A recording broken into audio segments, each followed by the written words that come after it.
Assalamu alaikum and welcome back to our part 2 special Ramadan morning break show. It's now time for our top tips segment. So Humaira, what top tip have you got for us this week? Well, this week I have a name of Allah subhanahu wa ta'ala for people to recite. One of Allah's names is As-Salam, which means the flawless. So if you recite Ya Salam 100 times to regain health, that's recommended. Or you can also, if you know someone who's ill or sick, you can recite 160 times Ya Salam and blow on the sick person for shifa. Wow, okay. Well, that's a really handy tip actually, because you know, sometimes you have children or young people, especially during Ramadan, where they're feeling a bit weak or they're feeling a bit ill. True. So that's perfect, you know. And it's also nice as well while you're fasting, maybe to read it yourself. Why not?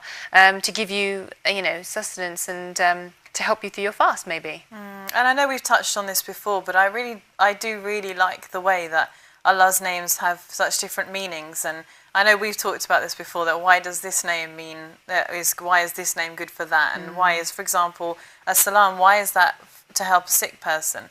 And, you know, we talked about the ideas of flaws, etc. Well, it's really amazing to be able to remember Allah in so many different ways as well. So I completely agree. I think reciting that just for yourself is also a good start. Well, thank you very much for that tip.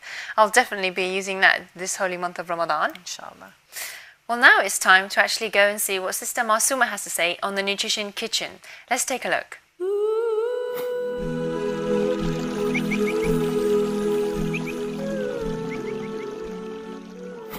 Assalamu alaikum, welcome to the Nutrition Kitchen on Morning Break. I'm Masma.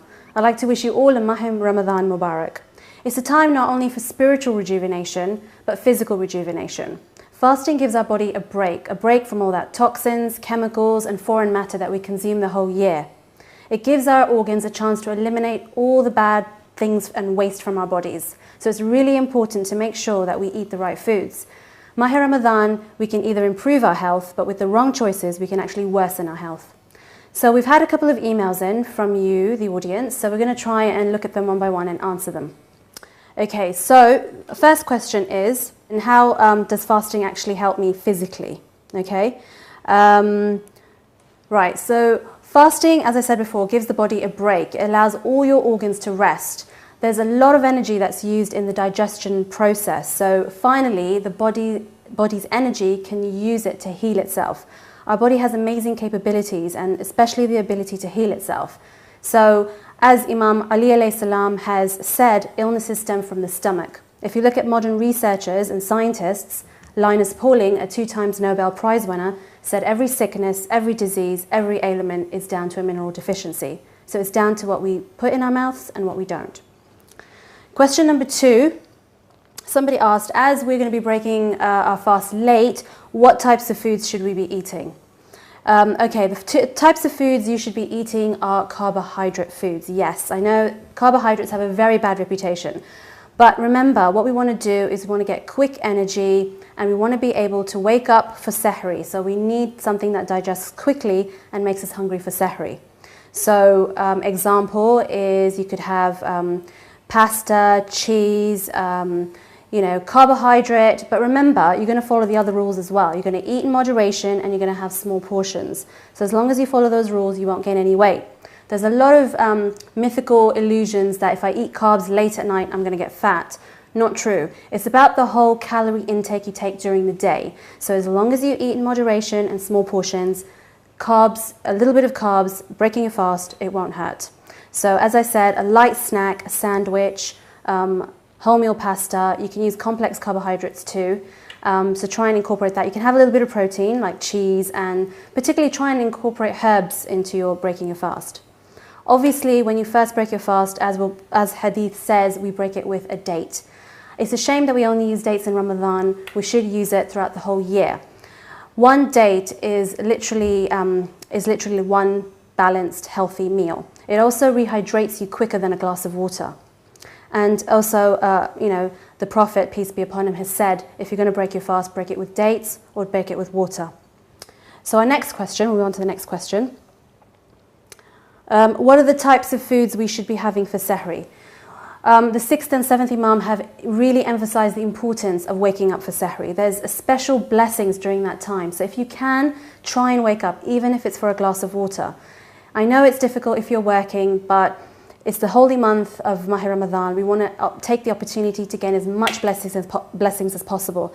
So if you can wake up for Sahri, it's better for you. Now, ideally, you should be eating your protein and your little bit of a larger meal at Sahri time. So you could have meat, you could have chickpea and spinach curry, all these things that with a little bit of protein so it lasts you the whole day the next day. So try and incorporate that into it. You can have a little bit of rice, you can have your curries, your vegetables. These are the sort of things that you need to be eating for Sahri. I know it's difficult and people are used to eating toast and cereal, but these things aren't going to help you feel sustained for the next day. Moving on to our next question. As it's very hot, what sort of foods should I be eating so I don't get thirsty the next day? Okay, you have to be very, very careful what you're eating for Sahri to avoid dehydration and thirst the next day. So if you're going to be eating milk-based desserts and things like that, eat it at iftar time. So like a milk tart, you can have at iftar time, a rice pudding, which is milk-based, custard and fruit. These are all the sort of desserts you can have at iftar. For Sahri, try and avoid very spicy foods, very sour foods, very salty foods, and milk-based foods. If you can, and also very sugary foods. These are the 5 things you need to be careful and you will not get thirsty the next day. These things that I've just mentioned draw water away from your body and is more likely to cause dehydration. If we move on to the next question. Basically, during Mahr Ramadan, I get a lot of headaches. What shall I do to avoid headaches? Now, there's a couple of reasons why you'd be getting headaches. One of them is withdrawal symptoms. Remember, our body's expelling out all those toxins, and our toxins are sort of locked in our fat. And when we're fasting, that fat releases all the toxins to go into our bloodstream. Therefore, sometimes due to withdrawal symptoms, you'll get headaches. Also, there may not be enough blood to the brain, so you may be anemic. So you need to be eating meat, you need to be eating foods high in iron. The third is that you may need a bit of rest. Our body clocks change during Mahr Ramadan. We wake up at different hours. So sometimes you may need a little bit of a rest, and that's why you're getting headaches. And thirdly, you may not be getting enough vitamins and minerals. This is a sign of headaches also, so you need to be eating well. Also, remember, if you are a caffeine addict, try and wean yourself off the caffeine a couple of weeks before Mahr Ramadan so you don't get the headaches. The final question is, in Mahr Ramadan, I end up eating a lot of sugar. Is this really bad?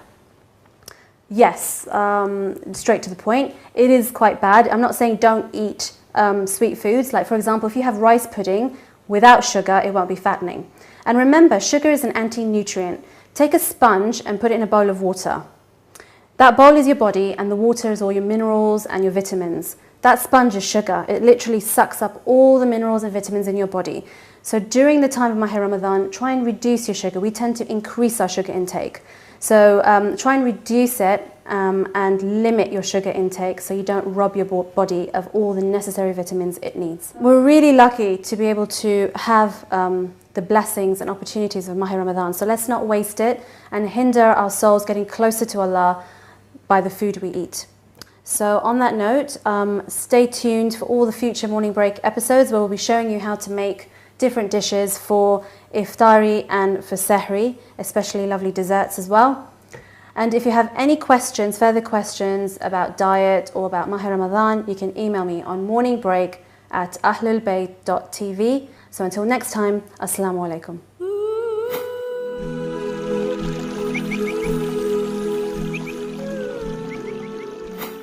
I really like the part about what you should eat during Sahri time and also when it comes to iftar time as well, because I think often we don't really know what we're doing. We don't really know what we should be eating. And we end up eating things that just make us feel really lethargic. And then it feels really like the worst chore in the world to have to go and pray, when in fact it should be the thing that we're focusing on. So I thought that was really useful. And I'm actually surprised that we should be eating carbohydrates when we break our fast, because I've always assumed that carbs are it's not for necessarily a thing that I think is bad for you. It's just that they're quite heavy, But I think it's also important to remember what Sister Masuma said there about eating small portions, because again, we kind of forget about that conveniently when it comes to Ramadan. That's so true. I mean, the first thing you do when you open up your fast is you just want to eat as Eat much loads, as possible. yeah. And that's a real. It's almost like counteracting, or it's almost, you're doing all that hard work. You've kind of put it in reverse. But also, I found interesting what she said about dates. I know she has mentioned dates before on the Nutrition Kitchen, and how obviously the Prophet ﷺ said that, and he emphasized that open the fast with your date or with water. Yeah. But I didn't know that dates could hydrate you more than water. Neither did I. Well, they hydrate you quicker. But yeah, I didn't know that. And I think, again, that's something that we should take away and actually make sure that we eat them all year round as well. And they're really yummy, and they're just so easy. Like, you don't even have to get your hands dirty or anything. So why aren't we eating them the whole year round? It's so true. I think we just think that they're just for Ramadan, like she said. But also, what are you going to do about the headaches? Because you do sometimes, you drink coffee and tea, you do like that. And sometimes, you can get headaches, obviously, if you don't drink tea or coffee during Ramadan. And so she's saying to wean yourself off before. So Yeah. are you thinking now, now we're in Ramadan, how are you going to cope? I think last Ramadan, I thought that I'd get to the actual month and feel like it was really hard. And I think because your mindset changes, this is just from my point of view, because I know I'm not drinking it because I'm fasting, I don't think I get headaches because I'm not drinking coffee. If I do, it's generally towards the end of the day, just because I need some food or water or something. So I think I'll be okay, inshallah. But that makes sense to sort of wean yourself off coffee and even tea before Ramadan actually comes round. And inshallah, that's something people can do perhaps from next year if they hadn't thought of that. But you can also, when you break your fast, have a cup of tea or coffee in the evening will suffice. It still tastes nice. It's still your kick for the day. So that's okay. Yeah, that is true. And it's also interesting what you said there about, mentally and being sort of psychological. And it's like similar to what Sister Sidra Zaidi has said on Ask the Life Coach, where she's saying that, you can have the ability to change and alter. If you have a headache, you can just say, Yeah. I let go. Yeah. I don't want this headache anymore. Yeah. So I suppose that's a great thing about the holy month of Ramadan. You really get to look at yourself and analyze yourself and try. It's all about how do you, control your portions, your eating, your drinking, your thinking, spiritual aspect, everything, even speaking. And what I think is most amazing about it is, like you said, it's all those things, and it's very spiritual, but at the same time, it's so good for us. I know all of those things are, but I mean, even like our actual body is going through a change here. It's not just a mindset. And I particularly like what Sister Masuma said about how, that our body spends so much time breaking down food that when we don't eat, it actually gives our body a chance to rejuvenate itself and just focus, I guess, internally. And I hadn't thought of it like that before. And I also really like the fact that she's associated that with the quote from Imam Ali about how a lot, like diseases or whatever, illnesses, they stem from the stomach. And so why don't we just give our stomach a rest? It makes sense. That's so true, absolutely. And it's amazing. The study from that Nobel Peace Prize winner had said that it's a lack of minerals that causes the illness. So it just goes to show that, all foods, everything is important. Yeah. So, wow. Kind of scary, actually. It is, yeah. But it is our chance now in this holy month to make up for that, inshallah. So, inshallah. Okay, well, now it's time to go to a quick break, but join us afterwards for our final segment to find out what Sister Sidra Zaidi has for us this week.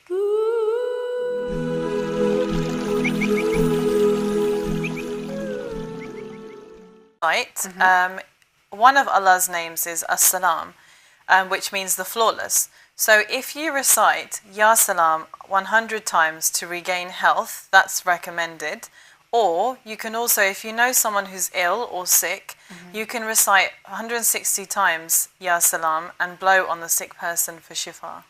Wow, okay. Well, that's a really handy tip, actually, because...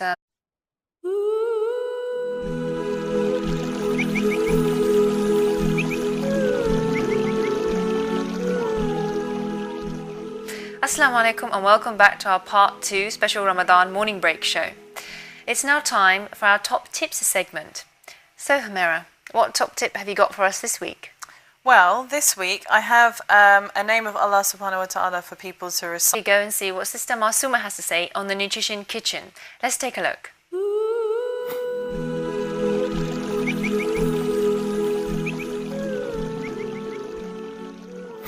Assalamu alaikum, welcome to the Nutrition Kitchen on Morning Break. I'm Masma. I'd like to wish you all a Mahim Ramadan Mubarak. It's a time not only for spiritual rejuvenation, but physical rejuvenation. Fasting gives our body a... This name mean, why is this name good for that? And why is, for example, as-salam, why is that to help a sick person? And, you know, we talked about the ideas of flaws, etc. Well, it's really amazing to be able to remember Allah in so many different ways as well. So I completely agree. I think reciting that just for yourself is also a good start. Well, thank you very much for that tip. I'll definitely be using that this holy month of Ramadan. Inshallah. Well, now it's time to actually, sometimes you have children or young people, especially during Ramadan, when they're feeling a bit weak or they're feeling a bit ill. True. So that's perfect, And it's also nice as well while you're fasting, maybe to read it yourself. Why not? To give you, sustenance and to help you through your fast, maybe. And I know we've touched on this before, but I do really like the way that Allah's names have such different meanings. And I know we've talked about this before, that why does this